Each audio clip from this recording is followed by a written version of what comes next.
Good morning. My name's Claire Cherrington and I work for Lloyds Banking Group. And here at Lloyds Banking Group, I'm responsible for looking at customer behaviours.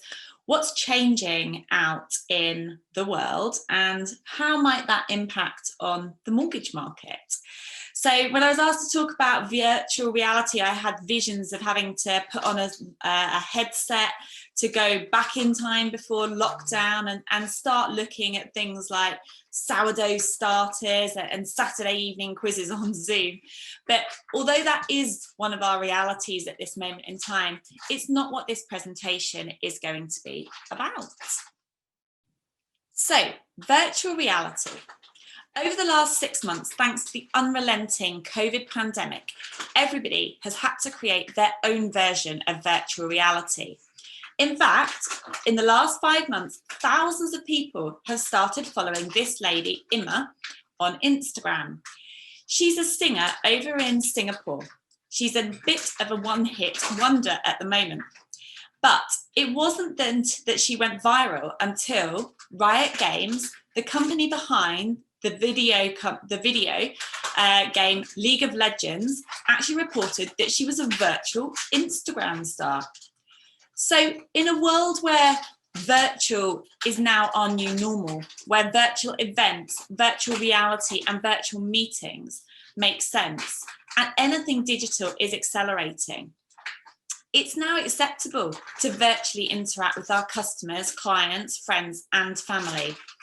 And although often it doesn't seem like our world is now grounded in reality, I think so much of what we're seeing is now here to stay. So today I'm going to talk about 3 key things. 1, the customer behaviour and how it constantly changes and evolves.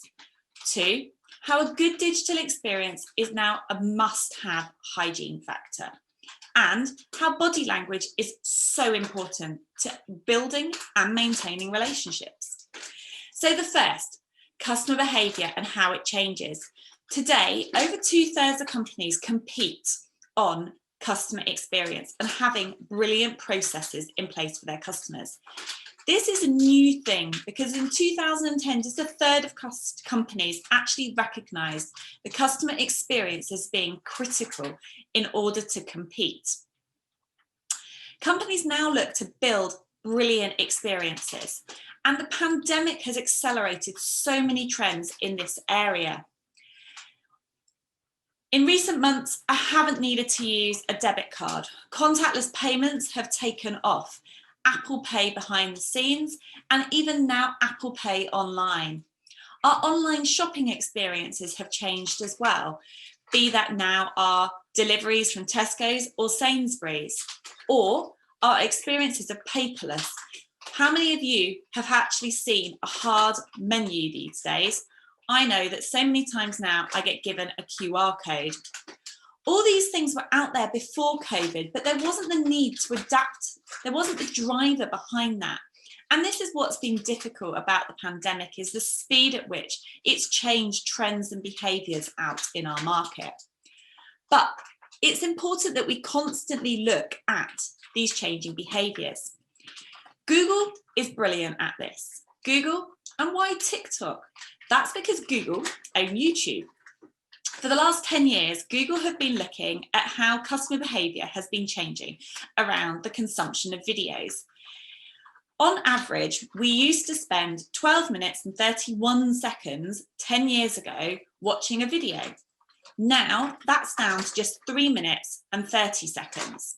But actually, if you look at the data under that, there's an even more powerful trend towards even shorter, sharper, more powerful video content.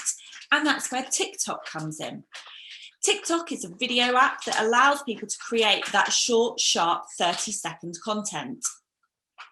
Google want a platform that's able to produce 30-second content so that they're able to return it in the search history. How many times have you Googled how to change a plug, and actually you get a little video up in your Google?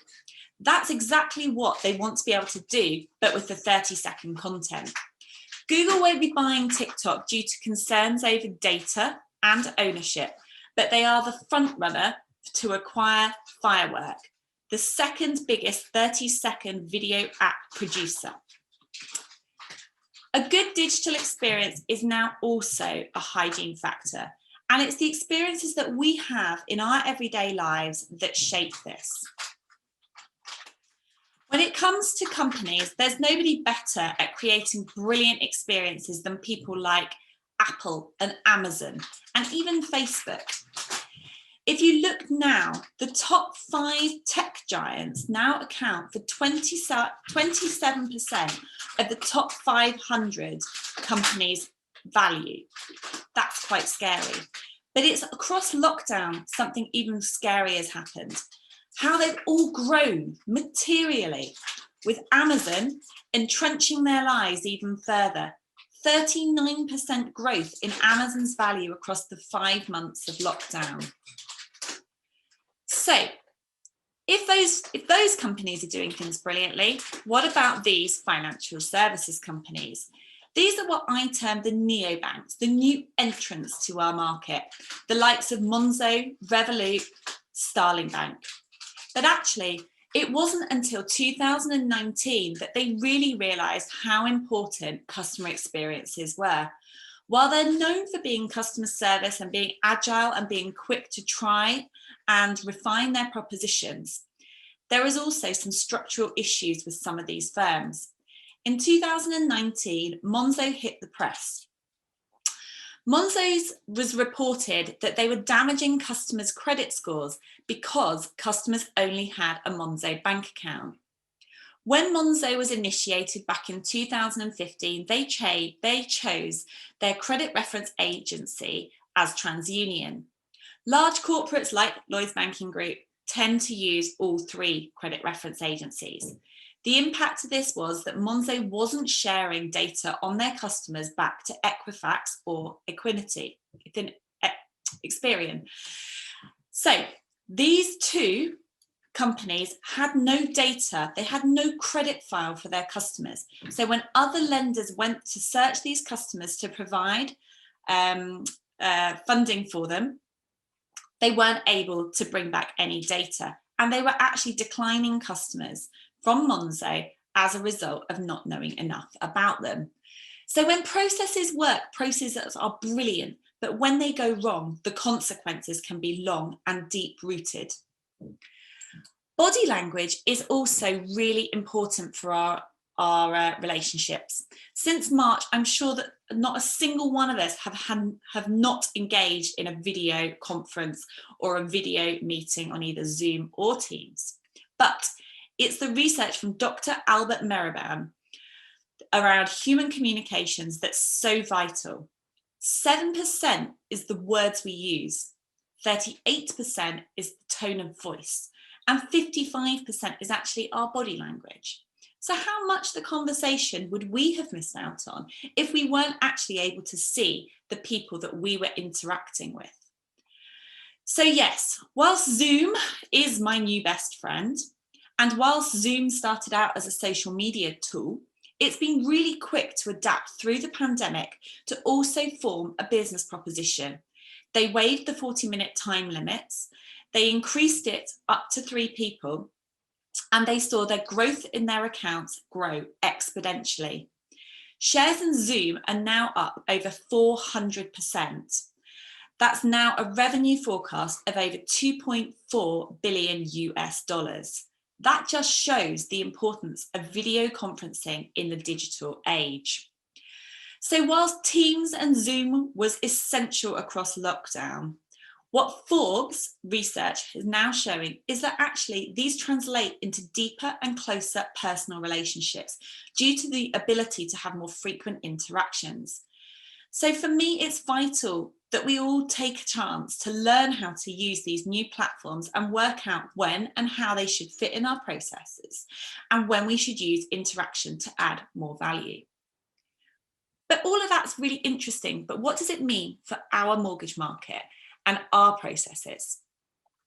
The first thing, think about how you and your customer wants to be engaged. If you've got customers who are first-time buyers, they will be so much more used to working in a digital world. They will expect slick processes. They'll be used to filling in data online. Perhaps you could even get them to do fact finds online. In the end, whilst it might not be traditional, it does save you time. And if that's what they want, what's the harm? But just because they're digital first, that doesn't mean that they don't want still advice and guidance. But there might be different ways of thinking about it and delivering it. Should we be using the shorter, sharper video clips to engage? How do we use social media as a platform?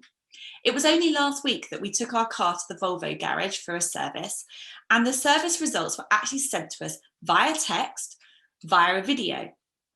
The video went through and it demonstrated that it was our car with our number plate, and then it showed us our tyre tread depths, our disc pads, and then they told us at the end what they were actually going to do.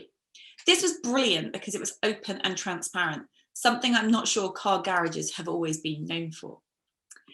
It's also important about embracing new ways of working. I know that so many people out there have now experienced technical difficulties when it comes to online events or video platforms. I certainly have, whether that's my Wi-Fi dropping out, my dog barking, or the sound not working. But it's not going to get any easier. Socrates said the secret of change is to focus all of our energy not on fighting the old, but building the new.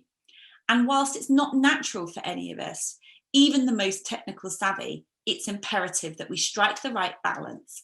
I don't want to go back to working 5 days a week, but equally, I don't want to be sat 7 hours in front of a video call. What I've learned is that we need to learn how to engage brilliantly over the camera, and hopefully this is coming across okay.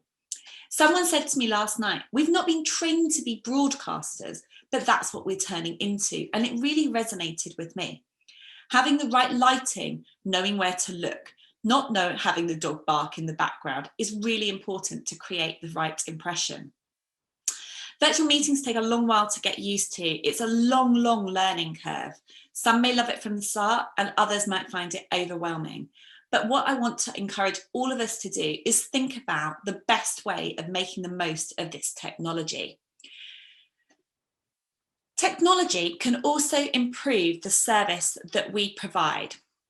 Did you know that all the technology that Amazon have ever built to run their company is now available via Amazon Web Services? This is a service really for developers. It allows developers to download code, to plug and play so that they can access the same code that runs big services within Amazon. Things like their call routing software or their SMS text messaging service or their chatbots. It's brilliant to think that even small companies now, with the use of this code, can actually start to increase the reach of their propositions. Next time we want to think about an automated retention service, maybe Amazon are the people that will be helping us. But bringing it closer to home and looking at sourcing and CRM systems or application processing advancements, we're making huge strides. Typically, technology evolves in one of 3 ways: organically, slowly, step by step, or when something brilliant comes to market and we can all see the use case for wanting it, or thirdly, when there's an external force that drives us towards the technology, something like the pandemic. At Lloyds, we're constantly evolving our proposition, trying to improve the experience for you. We're very close to launching an integrated decision in principle across 2021. And I think 2021 will be an exciting year for our industry as lenders work more closely with the existing sourcing providers plus new technology entrants to transform our businesses. My plea is that you embrace these services. There'll be bumps along the road. They might not seem the most easy and straightforward at the beginning, but the faster we learn and learn together, it will enable us to go on and transform more, not just organically for you, but transformationally. So whilst I know we're not all going to become developers overnight, I do hope that by understanding more about these customer trends and some of the new technology solutions out there, that you'll be able to be more of an active participant as the mortgage market evolves. Challenge yourself to ask the questions, to read about the new companies and think how this might enable you to transform your business model.